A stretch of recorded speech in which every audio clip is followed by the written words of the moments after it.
오피스텔 안에다가 이제 여성을 감금을 해놓고 폭력이라든가 얼굴에 소변을 보거나 또 침을 뱉거나 사람을 완전히 동물 취급을 한 것이죠. 일종의 세뇌, 사랑의 행동이었지 폭력이 아니었다. 그 오피스텔에서 도대체 어떤 일들이 있었는지. 범죄자의 마음속으로 걸어들어가 새롭게 사건을 추적해보는 마인드헌터 이승우 변호사입니다. 마인드헌터 오윤성 교수입니다. 자, 온 국민을 또 공분하게 했던 바로 이 사진입니다. 피해자가 막 다 삭발이 되어 있는데 남자도 아니고 여성입니다. 이게 이제 작년 그 7월 달에 발생이 된 건데요. 네네. 그 한 여성이 자기 어머니에게 문자를 보냅니다. 살려달라고. 예. 문자를 받은 어머니가 경찰에 이제 신고를 했고, 이 남성이 사람들이 입주민들이 많지 않은 오피스텔 안에다가 이제 여성을 감금을 해놓고 덤성덤성 머리를 갖다 이렇게 바리깡으로 이제 깎은 그 이유가 다른 사람하고 연락을 하지 말라 그랬는데 연락을 주고받았다라고 하는 것이 그게 적발됐다는 거예요. 네. 그것에 대한 어떤 그 처벌 형태로 이제 머리를 갖다 깎았다라고 하는 것이고요.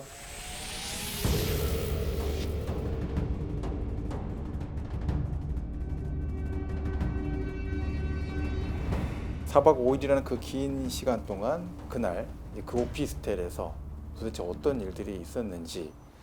이 두 사람이 한 1년 6개월 정도 교제를 한 것으로 알려졌는데 성폭행이 있었어요. 예. 또 이제 얼굴에 그 뭐 소변을 보거나 또 침을 뱉거나 여성이 배변을 보는 뭐 그런 것은 거기에 반려동물 패드 예. 그걸 갖다가 깔아놓고 그야말로 이제 사람을 완전히 동물 취급을 한 것이죠. 그 광경을 갖다 휴대폰으로 이제 촬영을 해놨습니다. 예. 이제 옷을 다 나체 상태로 만들어 놓고 다른 남자의 얘기를 갖다 하는 순간 바로 이제 폭력이라든가 뭐 고문이 들어가는 거죠. 만약에 이제 도주를 하게 된다면 여성이 키우는 강아지라든지 또 가족을 전부 다 살해하겠다.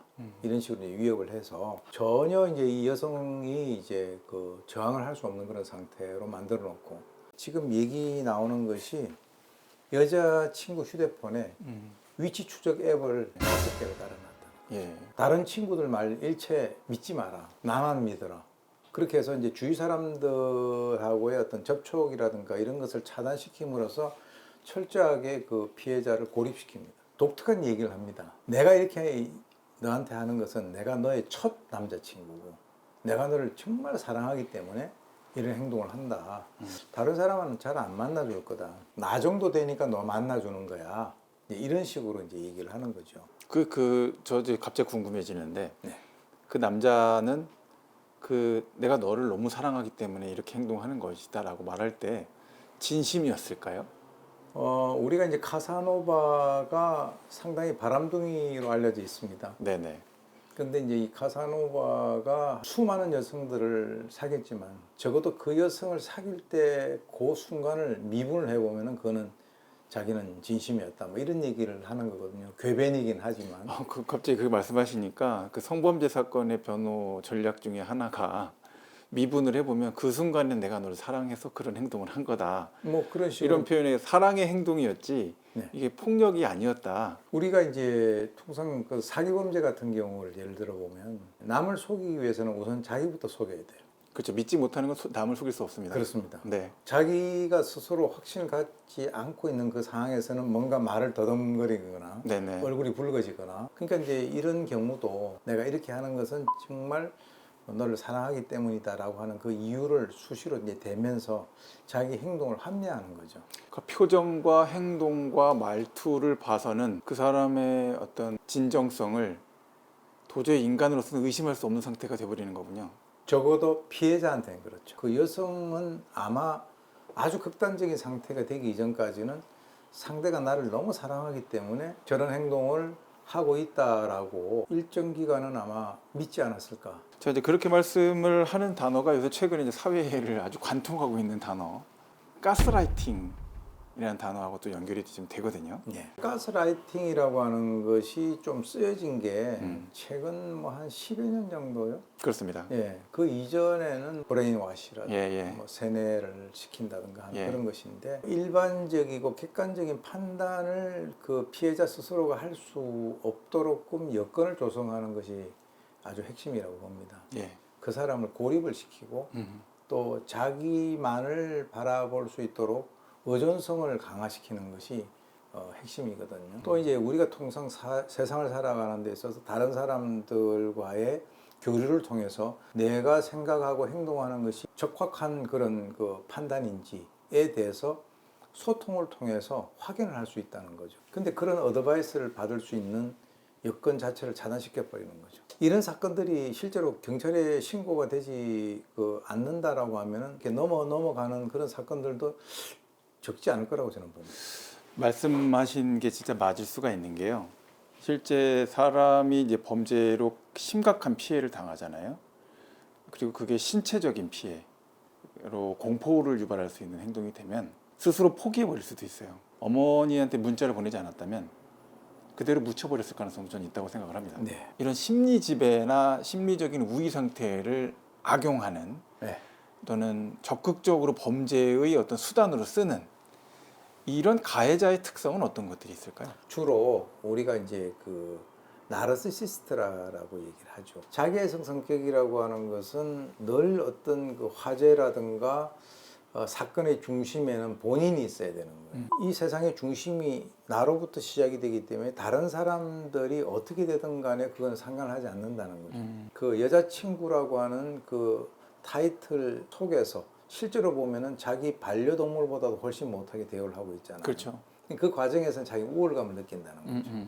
우월감을 느끼니까 넌 나보다 먼저 앞서가서는 안 돼. 네. 너는 뭐 오직 예스라고만 얘기해야 돼. 예. 노라고 얘기하면 그때부터는 맞는 거야. 나는 너의 첫 남자친구이기 때문에 내가 이렇게 할 만한 권리를 갖고 있어.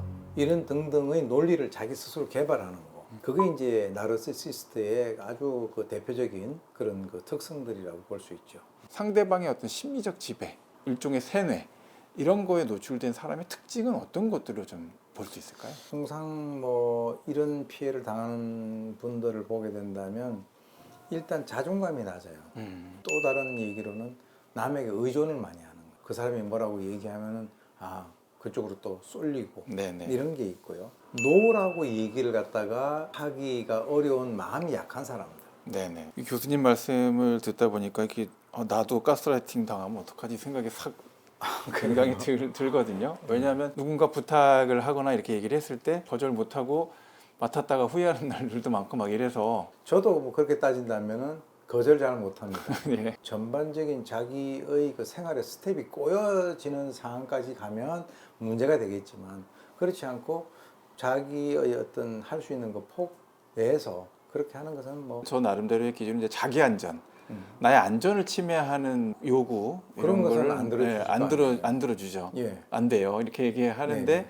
이제 그걸 무너뜨릴 때 지금과 같은 가스라이팅이라는 표현을 쓰든 아니면 심각한 범죄의 희생이 되든 여성의 그 연령이 갓 20 정도 되는 그런 정도니까 이제 사회 경험이라든가 이런 것들이 좀 없겠죠. 자기 주위에 누구랑 같이 이것을 공유하고 과연 이 상황이 맞는지 틀린지. 이 사건 같은 경우는 자기 주위에 있는 친구들과의 접촉, 여자친구와의 접촉조차도 이렇게 끊는 그런 상황이면 완전 고립이 돼버리는 거죠. 그런 학대를 당했다. 한 번, 두 번, 세 번 당하면 또 이게 상습성이 되고 또 저 사람은 나를 또 굉장히 이렇게 사랑을 하는가 보다라고 해서 또 내면적으로 자기 합리화를 시켜버리고 이런 사람들이 피해자가 될 수 있는 그런 가능성이 상당히 높다고 봅니다. 지금 저는 이 사건의 내용을 이제 보면서 가장 크게 생각되는 게 어떻게 이렇게까지 당할 수가 있냐 또 이렇게 생각하시는 분이 있을 수가 있다 생각은 해요.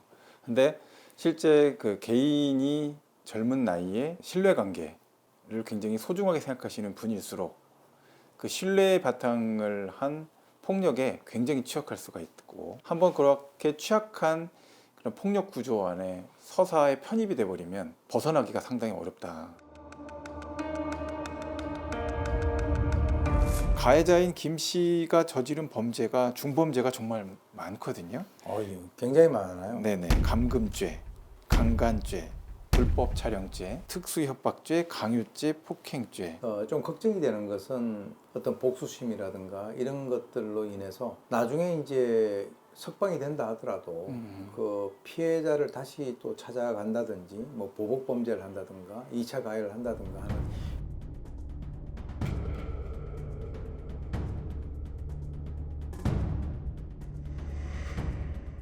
이럴 가능성을 우리가 비춰봤을 때 사법 행정적인 그런 측면에서는 뭐 어떤 조치가 좀 필요할까요?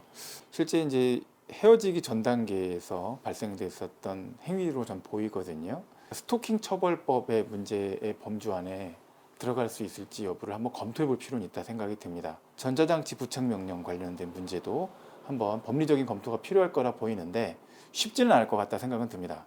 구성을 하는 데 있어서. 그러니까 면식 단계에서의 반인륜적 범죄로 나간 구조거든요. 그러면 반복 양산될 수 있는 가능성이 높다는 측면이 있어서 이 부분에 대한 충분한 치료가 없는 상태, 출소를 그냥 하게 된다. 그 후의 상황은 사회가 무방비 상태로 수용을 해야 되는 문제가 될 거다라는 거죠. 최소한 이 정도의 심각한 사건이었다면 검찰에서 주도적으로 검토를 해볼 문제다. 이런 생각이 좀 많이 듭니다.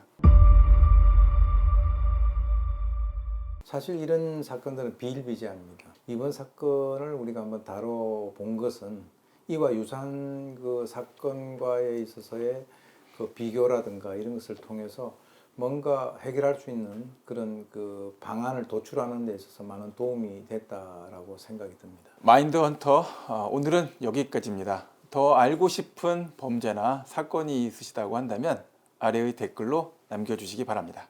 저 사람은 정말 괜찮은 사람이다. 네. 어떻게 저렇게 순애보 같은 사랑을 할 수 있을까? 예비 신랑이 약혼녀를 191차례 칼로 찌른 극도의 어떤 잔인성, 이게 표출이 되게끔 할 때는 스스로 합리화할 수 있는 심리적 동기나 또 심리적 명분이 구축되지 않고서는 어렵지 않겠나 생각이 좀 많이 정확한 들거든요. 말씀이죠. 네.